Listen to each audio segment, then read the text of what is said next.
Now I want to start out by reading for you a very famous verse, Matthew 16:24, which reads, "Then said Jesus unto his disciples, If any man will come after me, let him deny himself and take up his cross and follow me." Again in Mark 8:34 it says, "And when he had called the people unto him with his disciples also, he said unto them, Whosoever will come after me, let him deny himself and take up his cross and follow me." Now look down at verse number 23 of Luke 9 where we just read, and you'll find that the same statement, but there's another word that's added there. It says in Luke 9:23, "And he said to them all, If any man will come after me, let him deny himself and take up his cross daily and follow me." And that's what I want to preach about today, denying self and taking up the cross daily. Now, a lot of people have mistakenly associated denying self or taking up your own cross with salvation. Now, the proof that this has nothing to do with salvation is that the Bible's clear here that this is something that needs to be done daily, whereas salvation is not a daily thing.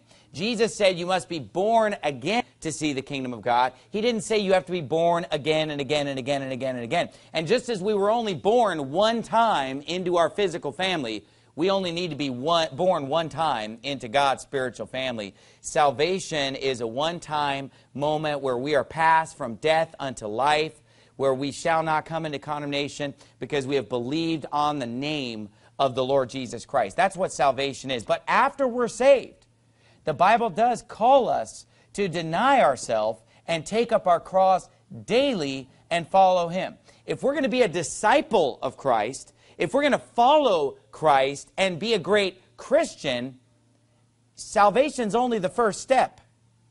After that, God wants us to deny ourselves and take up the cross and follow Him. What does it mean to deny ourselves? Well, if you would look over at Luke 22, verse 42. While you're turning to Luke 22:42, I'll read for you from Matthew 26:39, where it reads, "And he went a little further and fell on his face and prayed, saying, O my Father, if it be possible, let this cup pass from me. Nevertheless, not as I will, but as thou wilt." Look down at Luke 22:42, saying, "Father, if thou be willing, remove this cup from me. Nevertheless, not my will, but thine be done." That's what Jesus Christ is saying here as He prays to the Father. Not my will, but thine be done. That is denying yourself. Saying, you know what God wants is more important than what I want. So I'm going to deny myself the things that I want in order to serve God more effectively. Go over to John chapter 5, just a few pages to the right in your Bible. John chapter number 5, and we'll see something similar where Jesus says in John chapter 5, verse 30, "I can of mine own self do nothing. As I hear, I judge, and my judgment is just. Because I seek not my own will, but the will of the Father which hath sent me." Go to chapter 6, verse 38, just right across the page there. John 6:38. And it says, "For I came down from heaven, not to do mine own will, but the will of Him that sent me." So if you're going to follow Jesus Christ, then like Him, you're going to have to say unto God, not my will, but thine be done. You're going to have to be one that denies self and takes up the cross and follows in the footsteps of Jesus by denying yourself and doing what God wants you to do. Now go to 1 Corinthians chapter number 9. 1 Corinthians chapter number 9. And here the Apostle Paul uses the illustration of an athlete who denies himself physically in order to achieve greatness in the athletic competition, in order to achieve the victory. It says in 1 Corinthians chapter 9, verse 24, "Know ye not that they which run in a race run all, but one receiveth the prize? So run that ye may obtain. And every man that striveth for the mastery is temperate in all things. Now they do it to obtain a corruptible crown, but we an incorruptible. I therefore so run, not as uncertainly, so fight I, not as one that beateth the air, but I keep under my body, and bring it into subjection, lest that by any means, when I have preached to others, I myself should be a castaway." So the illustration here is of an athlete who is temperate in all things, meaning that if he's going to win, he has to be careful about what he eats, he has to be careful to get enough sleep, he has to do the proper exercise and the proper training, even when he doesn't feel like it. If you were to talk to great athletes, I'm sure that they would tell you that there are days when they don't feel like going running, or they don't feel like training, they don't feel like exercising, but they do it anyway because they want to win. And so they have to keep under their body, meaning that they have to be the boss of their body and not vice versa. They can't let the flesh control them. They have to control the flesh. Now, they do it for a corruptible crown. You know, the athletic competition that they win is going to be meaningless 100 years from now. I mean, who can name the great athletes from 100 years ago? You know, okay, I'm sure somebody will try, but anyway. You know, very few people. It's like when you play the old Trivial Pursuit and you get in that sports category and you're like, what in the world? You know, because it's all from the 1920s and 30s and everything. And we don't know who the great athletes were from 100 years ago. Why? Because athletics has no eternal value. That's why. None. Zero. And God is saying that what we do has eternal value. Our life that we live for Jesus Christ, the soul winning that we do, the spiritual decisions that we make will earn us an incorruptible crown in heaven, unlike the corruptible crown that the winner of an athletics event will receive. And so the Bible's saying we have an even greater reason to keep under our bodies. We have an even greater reason to deny ourselves, to deny our bodies, to exercise some self-discipline in our lives so that we can achieve greatness for the Lord Jesus Christ. Now go to Titus chapter 2. Titus chapter 2. And as you're turning there, let me remind you what he said in 1 Corinthians 9. He said, I therefore so run, not as uncertainly. So fight I, not as one that beateth the air, but I keep under my body and bring it into subjection, lest that by any means, when I have preached to others, I myself should be a castaway. Subjection, what does it mean to be in subjection? It means that you're not the boss. And when the Bible says that Paul brought his body into subjection, he's saying my body is not the boss. The cravings of my body are not the boss. No, I'm going to tell my body what it's going to do. It's not going to tell me what to do. But many people are led by the cravings of their body. And let me just substitute for cravings of the body, a biblical term, the lust of the flesh. That's what it is. When the Bible says lust, what is lust? It's a craving. It's a desire. And what is the body? It's our flesh. And so when the Bible talks about the lust of the flesh, it's talking about your body has certain physical cravings, and are you going to give into those things if they dishonor Christ? Now look at Titus chapter 2, verse 11. It says, for the grace of God that bringeth salvation hath appeared to all men. And by the way, can somebody show this to the Calvinists of this world who think that salvation is not available to everybody? But it says, the grace of God that bringeth salvation hath appeared to all men, teaching us that denying ungodliness and worldly lusts, we should live soberly, righteously, and godly in this present world. So after we believe on the Lord Jesus Christ, after we're saved by grace, there are other things that we should do. This reminds me of Ephesians 2:8 and 9, where it says, for by grace are you saved through faith, and that not of yourselves, it is the gift of God, not of works, lest any man should boast. That's salvation. And then it says, for we are his workmanship, created in Christ Jesus unto good works, which God hath before ordained that we should walk in them. Now notice what it says. We should walk in them. Now there are many things that we should do, aren't there? We should go to church. We should read our Bible. We should pray. We should live a clean life. We should deny ourselves. We should take up the cross. But what must we do to be saved? Believe. And this is what people get confused. Because you tell people that salvation is only by believing in Jesus Christ, not by works. And you show them that great verse in Acts 16. What must I do to be saved? What do I have to do to be saved? And it's just a simple answer. Believe on the Lord Jesus Christ and thou shalt be saved. And that's it. Now, are there other things that we should do? Of course. But we must not do those things. We don't have to go to church to be saved. We don't have to be baptized to be saved. We don't have to read our Bible every day to be saved. We don't have to do the things that Christ commanded us to do in order to be saved, because if we did, then no one would be saved. Because no one follows all of Christ's commands. There's not a just man upon the earth that doeth good and sinneth not. And if righteousness come by the law, then Christ is dead in vain. What does in vain mean? It means there's no point. Why would Jesus Christ need to die for us if we're so good we can just go to heaven because we're good people? The reason that he had to die for us is because we're all equally condemned under the law, because we've all sinned. And so therefore we need a Savior. And this is a similar teaching that we have in Titus 2 as what we had in Ephesians 2, where he said, hey, salvation is by faith, but we should do works. All right? Here he's saying, grace of God is what brings us salvation. Grace means something we don't deserve. Grace is something that's freely given unto us as a gift. It's not something that we could earn. But he says here that we should live soberly, righteously, and godly in this present world. Look again at verse 12. Teaching us that denying ungodliness and worldly lusts, we should live soberly, righteously, and godly in this present world. So what did Jesus mean when he said, hey, if any man will come after me, let him deny himself and take up the cross and follow me? You know what he meant when he said deny self? He meant deny worldly lusts. Deny the lust of the flesh. He said deny, verse 11 there, look down, or verse 12, deny ungodliness and worldly lusts. And that's what he meant when he said deny self, because that's what dwells in our flesh. Worldly lusts, the tendency to sin. Go to 1 Peter chapter 2, toward the very end of the New Testament, 1 Peter chapter 2. And while you're turning there, I'll read for you from 2 Corinthians 10, verse 3, where it says, for though we walk in the flesh, we do not war after the flesh. For the weapons of our warfare are not carnal. Carnal means fleshly. For the weapons of our warfare are not carnal, but mighty through God to the pulling down of strongholds, casting down imaginations, and every high thing that exalteth itself against the knowledge of God. Watch this.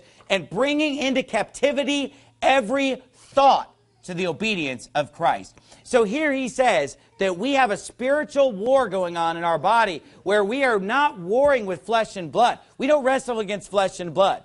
I mean, we don't go out every week and get in physical fist fights and physical gunfights and say, hey, we're fighting the good fight of faith. We're on the front lines of the fight, and we're firing weapons, we're beating people up. That's not what we're doing. We fight a spiritual battle. We don't war according to the flesh. We war a spiritual warfare, and a lot of that warfare takes place within us. Because the Bible says that the weapons of our warfare will help us to cast down imaginations and to bring every thought into subjection and every thought unto the obedience of Christ. Look down with that in mind in 1 Peter 2, where it says in verse 11, dearly beloved, I beseech you as strangers and pilgrims, abstain from fleshly lusts which war against the soul. So do you see the warfare that's going on between the flesh and the spirit? Our sinful flesh, our body, wants to indulge in things that are wrong. And our spirit that's been saved by Jesus Christ wants to do what's right. And so there's a conflict where on the inside, deep down, if you're saved today, even if you're living a worldly and sinful life, if you're saved, if you're a believer, deep down on the inside, you want to do what's right. The inward man, the spiritual man, that new creature that was created in you, wants to do what's right. But often the spirit is willing and the flesh is weak. So there's a warfare that's going on where your spirit wants to do what's right, and when your flesh wants to do that which is wrong. You say, well, Pastor Anderson, I have absolutely zero desire to do what's right, ever. Well, then you're clearly not saved, because obviously anybody who's saved, they've been made a new creature on the inside. Now, it doesn't mean that they're going to do what's right, because often they let the flesh be in the driver's seat, and then they do all the wrong things. That's why you'll see a lot of Christians who live a very sinful life, because the flesh is in the driver's seat, and they're not listening to the Holy Spirit, and they're not listening to their spirit that wants to do what's right. But Paul said, I delight after the law of God, after the inward man, talking about his spirit. But he said, I find another law warring in my members, meaning in my body parts, my flesh. He said that's trying to, pull them into sin. So if you're saved, you have this battle going on in you between good and evil, between the flesh and the spirit. And the Bible says that fleshly lusts are warring against our soul. Go to Galatians chapter 5. Galatians chapter number 5. Back toward the front of your Bible, Galatians chapter number 5.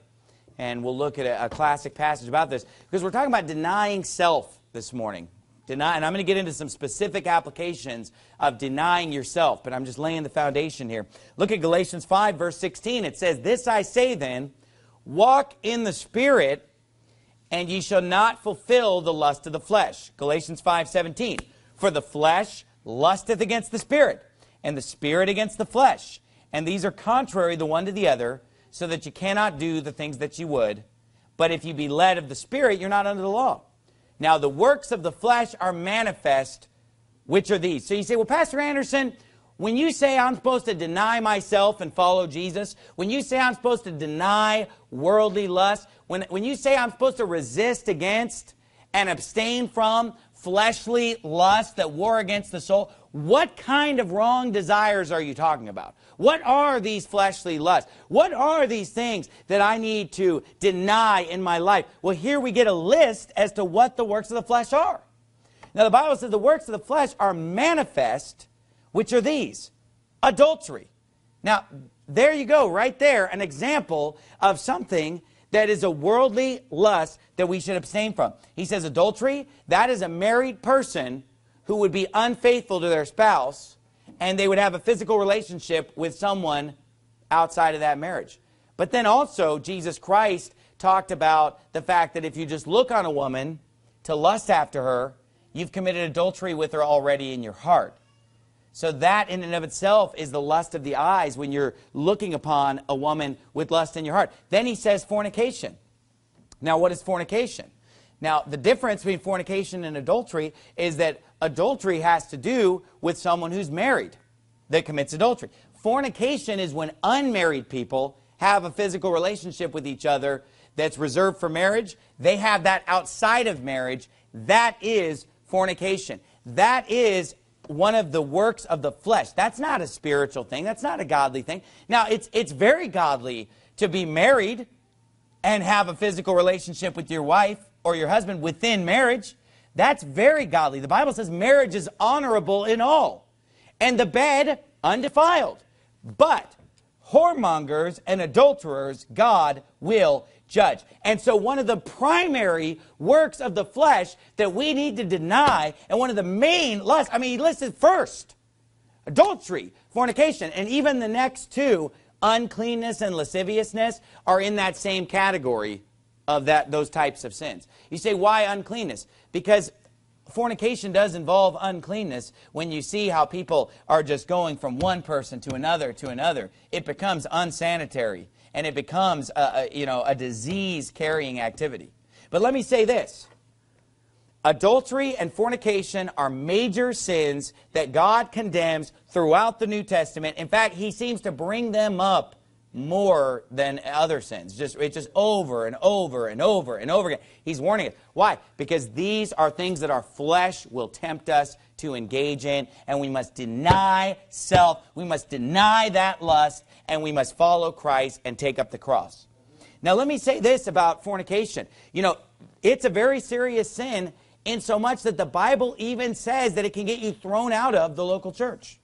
1 Corinthians 5 reveals that those who are in fornication should be thrown out of the church. I mean, it's a major, major sin. And you say, what are you talking about? Listen, if you're living together and you're not married, you're living in fornication. I'm talking about a man and woman that are living together and they're not married. You say, well, what are my options? Here are your options. Get married or stop living together. And you say, well, I'm just not ready for marriage. Then you're not ready to be living with somebody. Well, I'm just not ready for marriage. Then you're not ready to be sleeping with somebody. Because the Bible teaches that we should only have that within marriage. And within marriage, it's godly, it's holy, it's honorable. And outside of marriage, it's a major sin that needs to be denied. And you say, but I want to. Deny self. Deny the desire to commit sin. And do what's right for the sake of Jesus Christ. That's what the Bible teaches. That's what it means to deny self. It means that when you get to the point where you don't want to stay with your spouse anymore, you stay with your spouse anyway because you don't want to be an adulterer or an adulteress.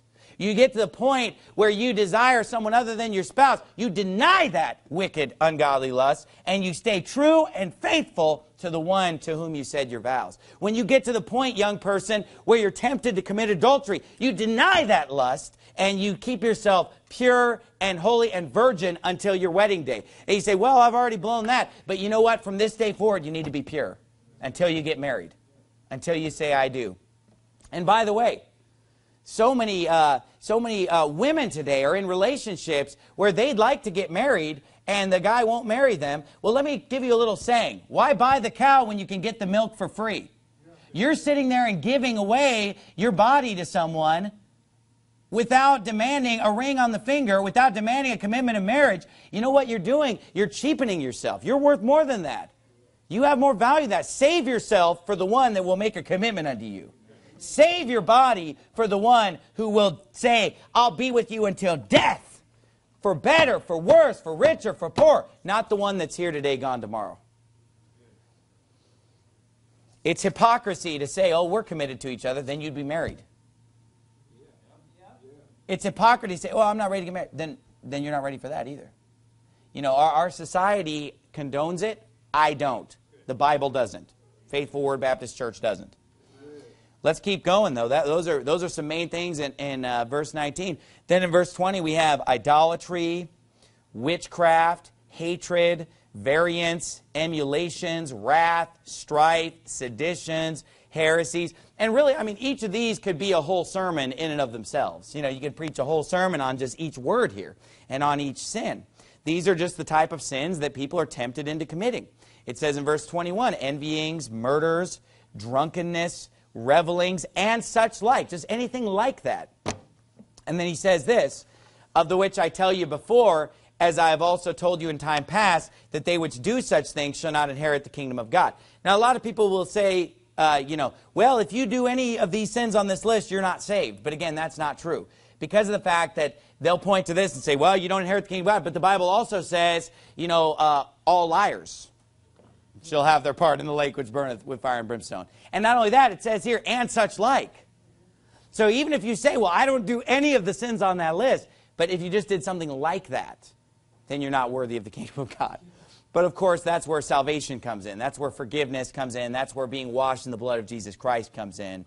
Just as all liars, have to be washed, all these sinners also need to be. But the point is that these are the lusts of the flesh. These are the temptations that we need to deny if we're going to follow Jesus Christ and be a good Christian. You know, just to focus in on one of them, drunkenness in verse 21 there. Drunkenness, that's a temptation for a lot of people, drinking. And now a lot of people will say this, well, I drink, but I don't get drunk. I've never met one yet who that was true. You know what I mean? It's, oh, I drink, but then why do you even drink? Oh, I just drink a little bit. But I see people who say, I can name for you all the people I know who've ever said, well, I drink, but I don't get drunk. And I'm not saying that there's not somebody out there who really does drink and doesn't get drunk. I've just never seen it. Because you know what usually it is? It's just people who just use that as a cop-out. Like, well, I just never get drunk. I just like the taste or whatever. And they, and they drink, and you see them drink 1, 2, 3, 4, but I don't get drunk. And here's what's funny. You'll call somebody on the carpet and say, well, you just had 4 drinks. I thought you never get drunk. But here's what they'll say. Oh, I can handle 4 drinks, no problem. But you know what that means if you can handle 4 drinks, no problem? It means you drink a lot because you have tolerance to alcohol. Because somebody who doesn't drink a lot, if they drink 4 drinks, is going to be drunk. If you say, oh, man, I can drink a 6-pack, it doesn't even affect me. That just means you're an alcoholic. That just means that you build tolerance to alcohol. That's one of the signs of being a drunk. That you drink that much that your body is just impervious to it. But not only that, a lot of people like to focus on the commandment in the Bible not to be drunk. And they'll say, well, it's okay to drink, just don't get drunk. But actually what they're ignoring is all the multitude of scriptures that say be sober. You know what I mean? So even if you're not getting drunk, if you drink 1 or 2 beers, you're not sober. You've ceased to be sober. And the Bible says, teaching us that denying ungodliness and worldly lust, we should live soberly. The Bible says, righteously, godly in this present world. We should be sober. And drinking is not going to do anything good for you in your life. It's only going to lead you into sin. The Bible says that when you drink, your eyes shall behold strange women. Your mouth shall utter perverse things. I don't want to say perverted things. I don't want to cast my eyes upon strange women. And so therefore, I abstain from drinking alcohol whatsoever. And so the Bible teaches here that drunkenness is one of those lusts of the flesh. Now go, if you would, to Deuteronomy chapter 21. Deuteronomy chapter 21. Deuteronomy chapter number 21. And I want to point out this scripture because this is a scripture that a lot of people will often misquote. And a lot of atheists, if you ever talk to somebody who's an atheist who really hates the Bible, they like to take this scripture that I'm turning to and twist it and misquote it. And it has to do with drunkenness, but it also has to do with gluttony. You know, again, when we're talking about just denying ourselves, but they'll quote this, and here's what you'll hear atheists say. The Bible tells you to stone a disobedient child. Who's ever heard an atheist say that? The Bible says to kill your disobedient child. The Bible says to stone you. And they'll laugh at this and mock the Bible and say, oh, you believe the Bible? The Bible says to stone your disobedient child. The Bible says to kill your disobedient child. Now, if the Bible said that if your child disobeys you, kill it, you know, that would be ridiculous. Because you know what? Then every child would be dead. Every child is a disobedient child. Has there ever been a fully obedient child? Ever. The Bible says foolishness is bound in the heart of a child, but the rod of correction will drive it far from him. So we know that children do disobey and make mistakes, but that's not what this scripture teaches. Let's read it together and let's see what the scripture actually teaches under the Old Covenant, under the laws of the land of Israel. There it says in Deuteronomy 21:18, if a man have a stubborn and rebellious son, which will not obey the voice of his father or the voice of his mother, and that when they have chastened him will not hearken unto them, then shall his father and his mother lay hold on him and bring him out unto the elders of his city and unto the gate of his place, and they shall say unto the elders of his city, this our son is stubborn and rebellious, he will not obey our voice, he is a glutton and a drunkard.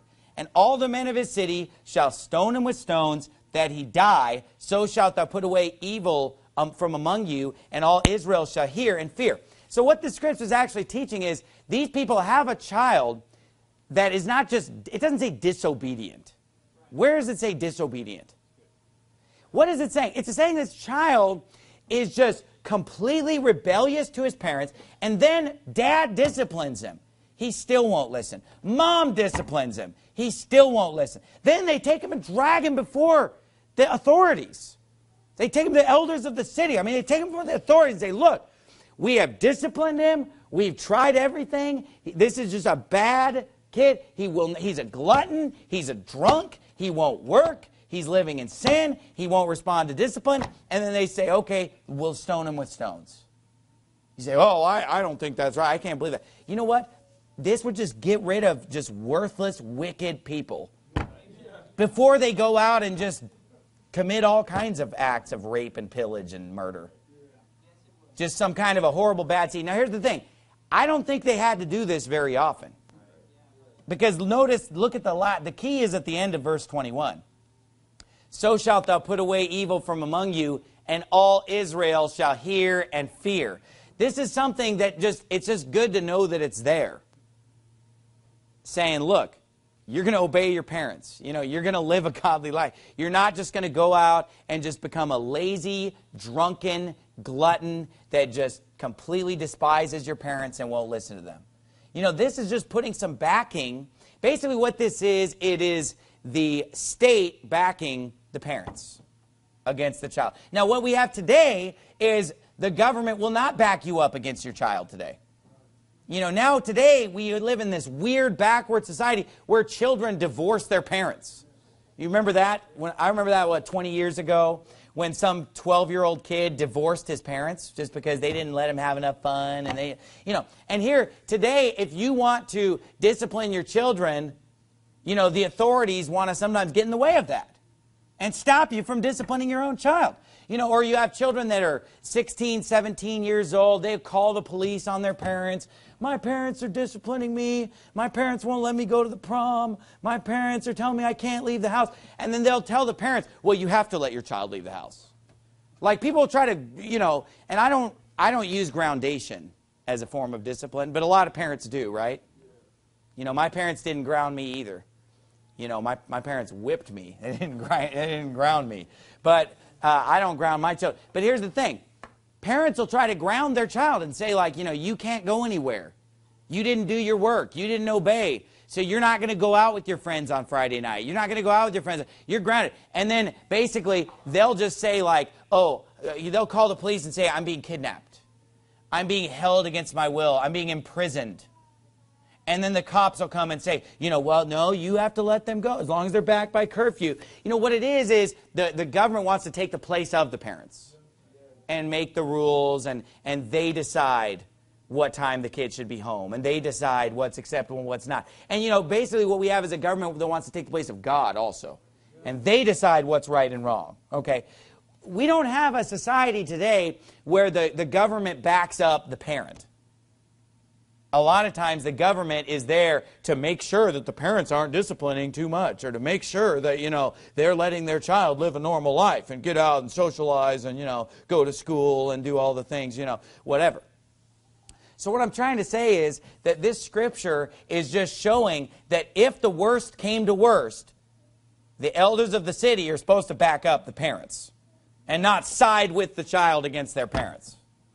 The man is the king of his castle. The wife is the boss of those children as well. And they need to be honored and respected. And, when you have someone who is this worthless and wicked as what we have described in Deuteronomy 21, the Bible is just saying, just put away that evil from Israel.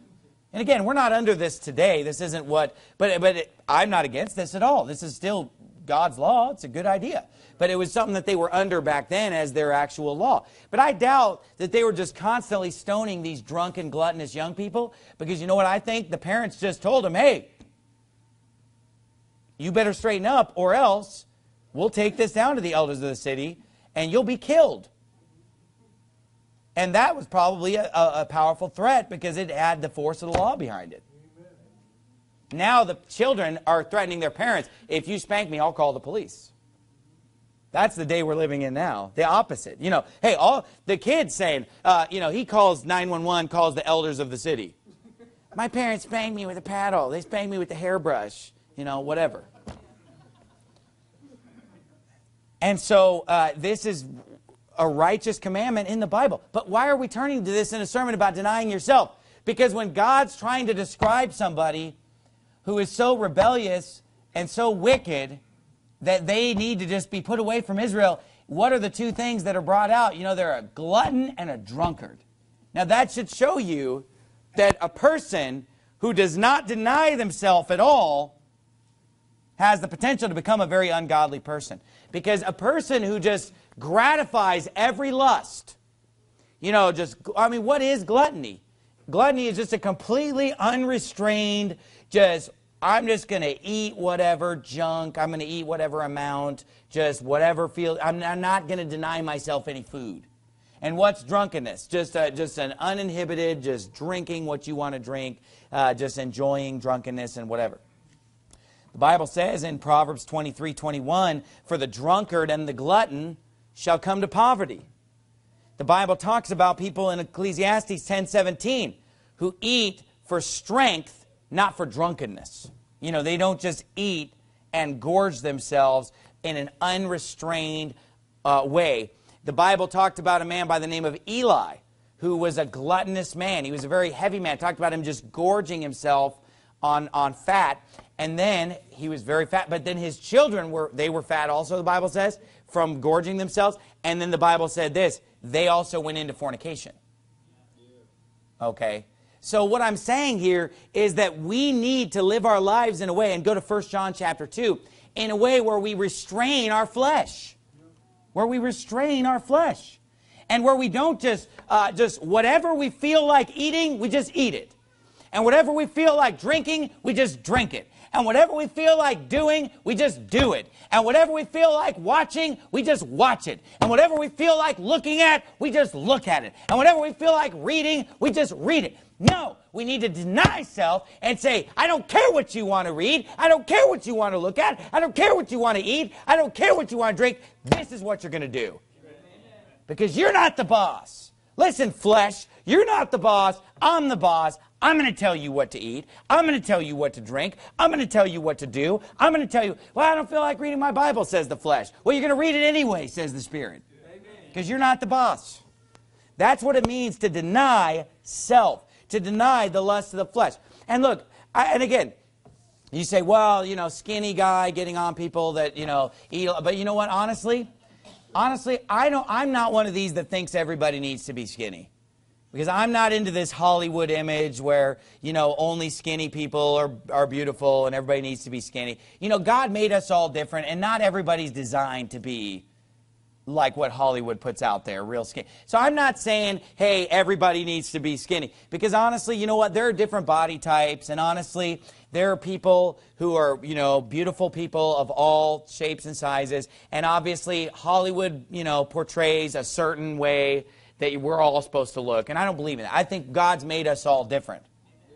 Okay? And different people. Look, some people, if they eat a normal, healthy diet, are going to be more plump than those who eat a normal, healthy diet, and they're just going to be thinner. I mean, a lot of that's just genetic. But let me say this, though. There are people who do gorge themselves on junk food. And so it is important that we do take care of ourselves and eat healthy food. My philosophy is, you're going to eat healthy food and live an active lifestyle, and, everybody's not going to come out looking the same. You know what I'm saying? So I'm not saying, hey, everybody has to be this. But you know what I am saying, though? Gluttony is a sin. Even if you never hear that preached in most churches, that is a biblical teaching. The Bible does mention it. So we should take care that we don't just eat to always tickle our taste buds, and that we don't just have a pack of Ho-Hos by the bed and a pack of Twinkies by the bed and get out of bed and start drinking, soda pop and junk food. And look, you say, oh, Pastor Anderson, you're getting on me because you saw me eating junk food the other day. But here's the thing, I'm not, because honestly, what I'm telling you is just for your own good. Because you're going to be unhealthy and you're going to die young if you eat a lot of junk food. And there's a lot of junk food out there today, a lot of chemicals and a lot of additives and a lot of junk. And you know what? If you leave this sermon and say, Pastor Harrison, I don't care what you say. I'm going to eat a McDonald's on Monday, Burger King on Tuesday, Jack in the Box on Wednesday. I'm going to eat Ho-Hos after I go to bed at night. Every time I wake up for the bathroom, I'm going to get a Ho-Ho and eat it. And I'm going to wake up in the morning and pour myself a big gulp of Diet Pepsi. And I'm going to, go ahead. But, you're hurting yourself. It's not good for you. And so we should take care of our body, which is the temple of the Holy Ghost, which is in us, and take care of our health. I mean, does anybody here think that I'm wrong if I say, hey, eat nutritious food and take care of your health? Is anybody really going to challenge me on that? No, Pastor Anderson, Little Debbie's are there. And by the way, the Seventh-day Adventists are the ones who put out Little Debbie's. Did you know that? All that the cult leader, Ellen G. White, with all her talk about eating healthy and all this, and then they put out Little Debbie's. Thou hypocrite. Debbie G. White, But anyway, that's just a piece of trivia for you. Where did I have you turn? 1 John chapter 2? So let me get off your food thing. And then look, by the way, every once in a while indulging in treats and every once in a while indulging in stuff that's maybe not the healthiest thing in the world, great. But in America today, a lot of people just have a steady diet of junk food. And sometimes we might just need to deny self and eat the vegetables or eat the whatever that's a little bit of a healthier option. But 1 John chapter 2 says this in verse 15. It says, love not the world, neither the things that are in the world. If any man love the world, the love of the Father is not in him. For all that is in the world, the lust of the flesh, we covered that, didn't we? And the lust of the eyes, and the pride of life is not of the Father, but is of the world. So another lust that we need to deny is the lust of the eyes. We don't need to just look at everything that we want to look at. And, I find that when I take my children out to a restaurant, when they're small children, there will be a TV screen sometimes in the lobby of the restaurant, and it's like their eyes are sometimes just drawn to it like a magnet. And I have to constantly tell them, don't look at the TV. Don't look at the TV. And we'll try to position ourselves where their back is to the TV.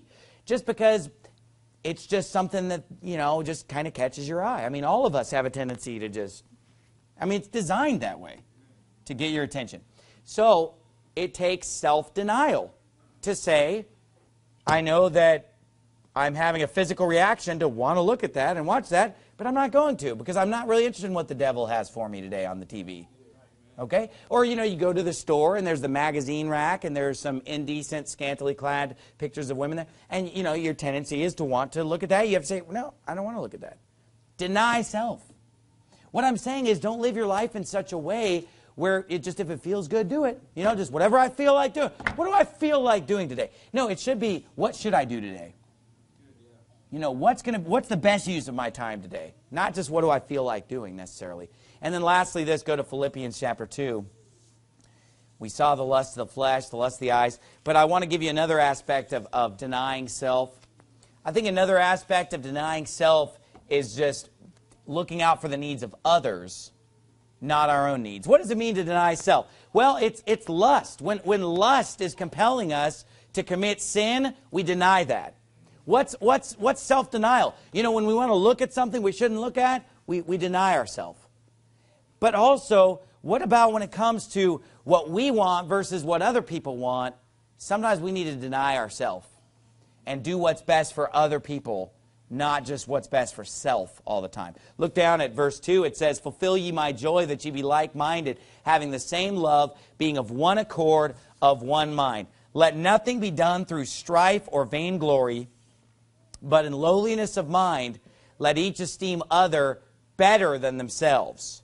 Look not every man on his own things, but every man also on the things of others." Don't just care about your things, care about the things of others. Look upon their thing. He says in verse 5, "Let this mind be in you, which was also in Christ Jesus, who being in the form of God, thought it not robbery to be equal with God, but made himself of no reputation, and took upon him the form of a servant, and was made in the likeness of men." According to the Bible, Jesus' mentality was one of serving others.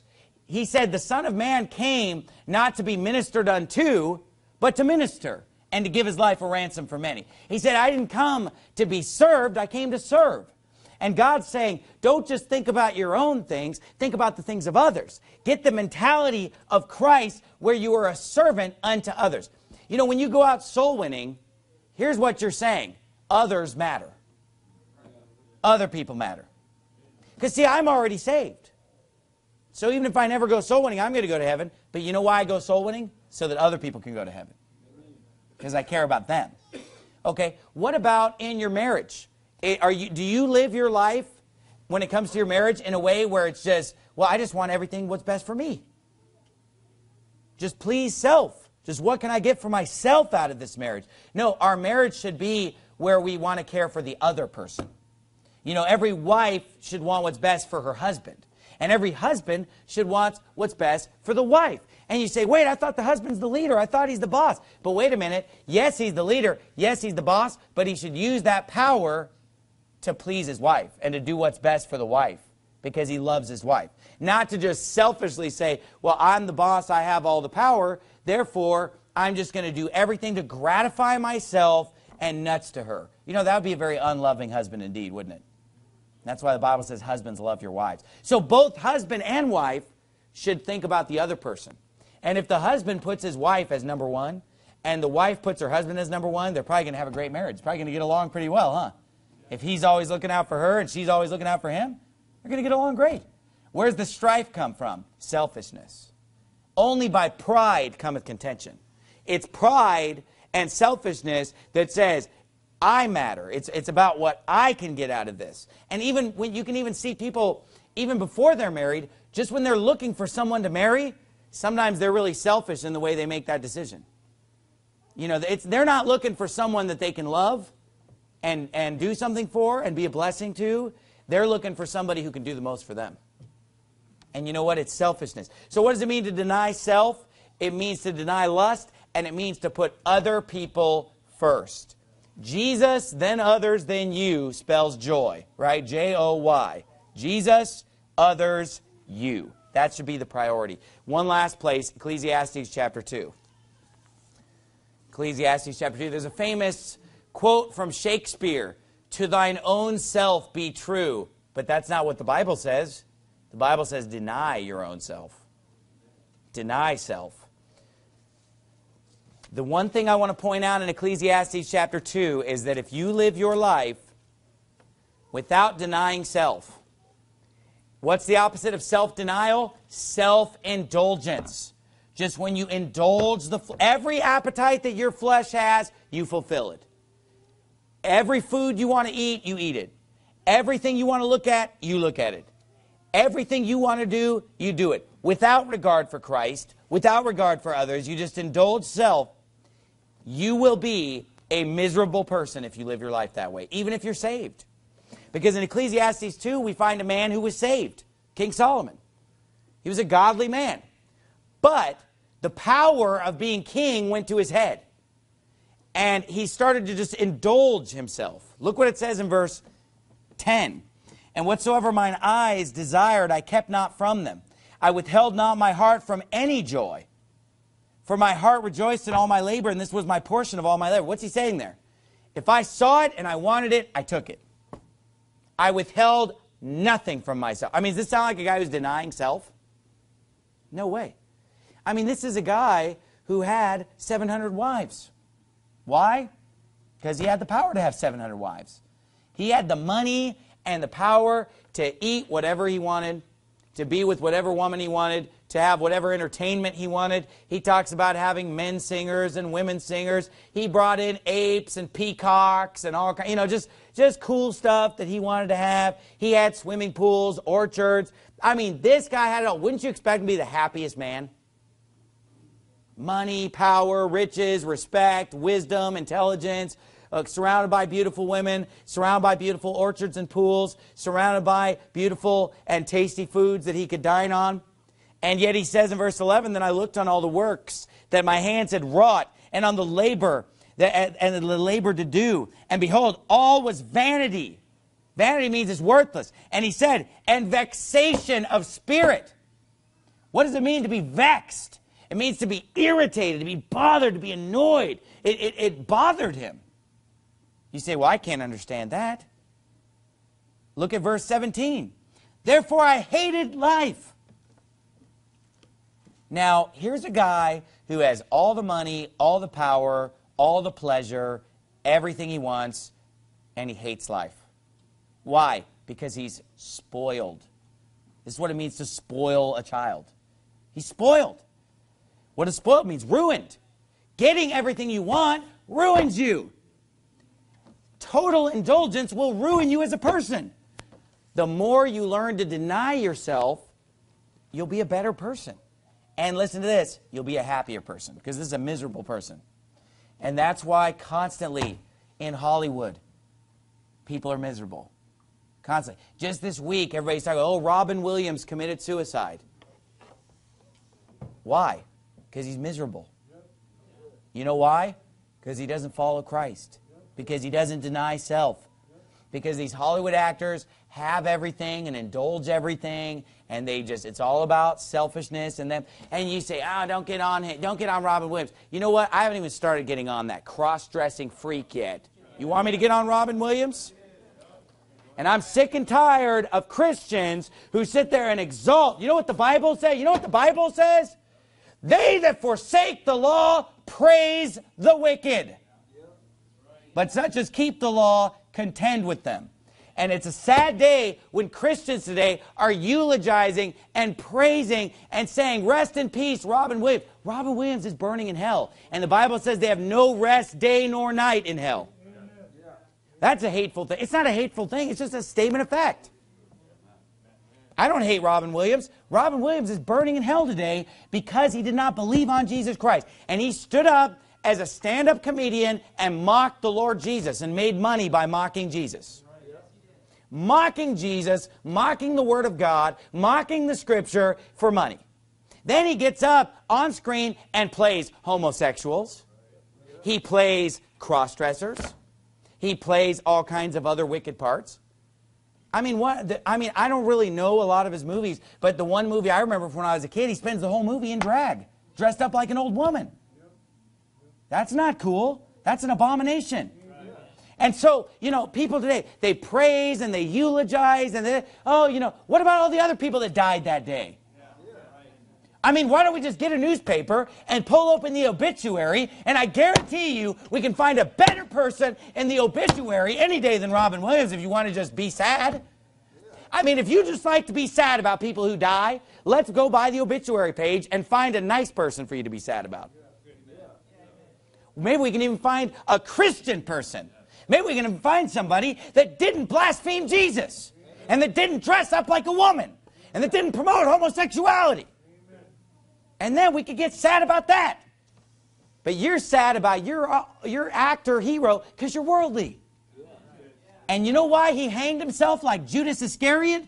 Because he was miserable, because he indulged himself. And you know what? If you, child in this room that's hearing me, or teenager, or young person, if you live your life where my life is just me, me, me, ice cream, cake, candy, play, play, play, fun, fun, fun, if you live your life like that, you're going to end up the same way that Robin Williams and Judas Iscariot ended up. Yep. Why? Because it's a miserable way to live your life.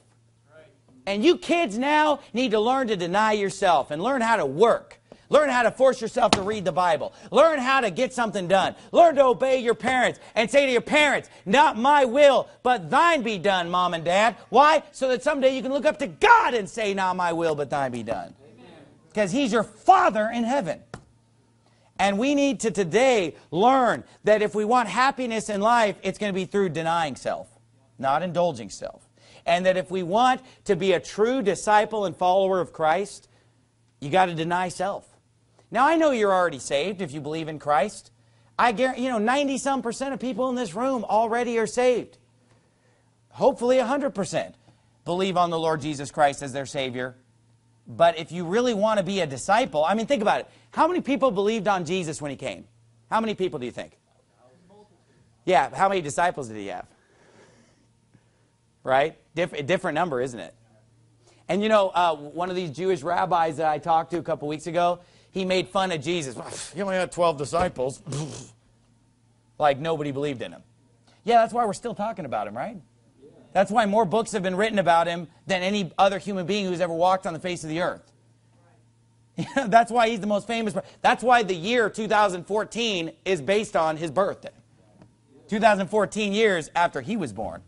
I mean, those 12 people must have had a lot of clout when it came to making calendars and stuff. But no, that's not true. Multitudes believed on Him. Thousands and thousands and thousands and thousands believed. But only very few people were willing to deny self, take up the cross, and follow Him. So be one of those few today and deny self and follow Christ. Let's bow our heads and have a word of prayer. Father, we thank You so much, Lord, for your Spirit, Lord. We thank You also for making us a new creature. But, Lord, we still have the flesh. The flesh has not changed, Lord. And so help us to deny self, to die daily. Lord, Lord, we want to do it. Our spirit is willing, Lord, but our flesh is weak. Help us, Lord, to live a life that would be pleasing to You, that denies the flesh. And in Jesus' name,